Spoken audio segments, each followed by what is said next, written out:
কলকাতা থেকে আমার এক দাদা এসেছে। হঠাৎ দাদা বলল, বোন আমাকে কিছুর একটা পকোড়া বানিয়ে খাওয়াবি। বাড়িতে তেমন কিছুই ছিল না, কিন্তু ফ্রিজ খুলে দেখি মাশরুম রয়েছে। ব্যাস লেগে বললাম মাশরুমের পকোড়া বানাতে। তো আমার মনে হলো যখন বানাচ্ছি তাহলে তোমাদের সাথে রেসিপিটা শেয়ার করি। দেখো আমি একটা বাটি নিয়ে নিয়েছি।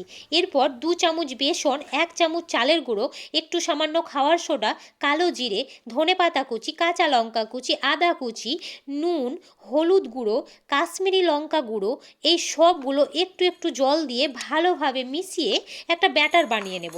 আর এইদিকে কড়াইয়ের মধ্যে দিয়ে দিব সাদা তেল। এবার মাশরুমগুলো ব্যাটারের মধ্যে ভালোভাবে ডুবিয়ে গরম তেলে ছাড়তে থাকবো। আর হালকা আঁচে এপিট ওপিট লাল লাল করে পকোড়াগুলো ভেজে নেব।